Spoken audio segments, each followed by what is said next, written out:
Living in a town of 900 people in northern Minnesota has its perks. Endless wilderness, pristine lakes, and rivers that most tourists never discover. For years, my family had made the hour-long drive to our usual tubing spot, a well-maintained stretch of river with gentle currents and reliable exit points. But this particular summer, my father-in-law had a brilliant idea that would haunt us for years to come. "Why drive an hour when we have a perfectly good river right here in town?" he asked, pointing to the waterway that meandered through our small community. It seemed logical enough. The river looked peaceful from the bridge, the water was flowing at a decent pace, and it would save us time and gas money. What could go wrong? Everything. Absolutely everything. The plan was simple. He'd drop us off at the upstream bridge wearing nothing but our swimsuits. No phones, no shoes, no emergency supplies. Just us, our tubes, and what we assumed would be a leisurely 2-hour float to the downstream pickup point where he'd be waiting. Looking back, the lack of preparation should have been our first red flag. But on that sweltering 80-degree day with humidity that made the air feel like soup, all we wanted was to get in the water. The first 20 minutes were everything we'd hoped for. The water was deep enough to float comfortably, moving at just the right pace, not so fast that we felt out of control, but quick enough to make steady progress.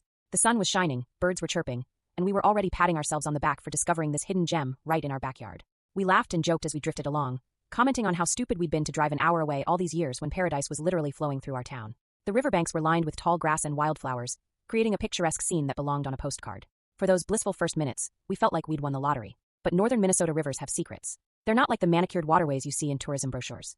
These are wild, unpredictable arteries that can change character without warning, transforming from peaceful streams into obstacle courses designed by nature's most sadistic engineer. The first sign of trouble appeared as a dark line across the water ahead of us.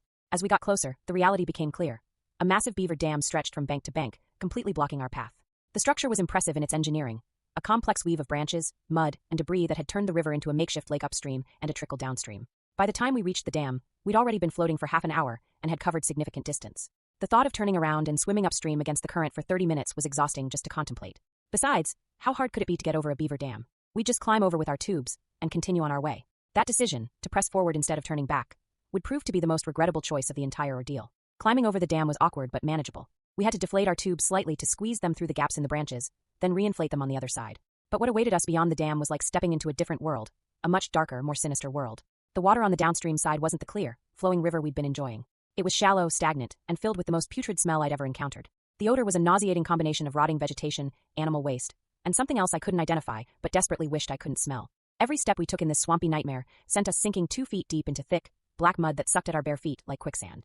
The mud was warm and slimy, with the consistency of pudding mixed with sewage. Each step required tremendous effort to pull our feet free, and the suction made obscene slurping sounds that added to the overall horror of the situation. We slogged through this muddy hellscape for what felt like hours, but was probably only 20 minutes, desperately hoping the water would deepen again so we could resume floating. When it finally did, we thought our troubles were over. We were wrong, they were just beginning. The deeper water brought a new challenge: fallen trees. Not just one or two, but dozens of them, creating a woody obstacle course that stretched as far as we could see. These weren't small branches we could easily move aside.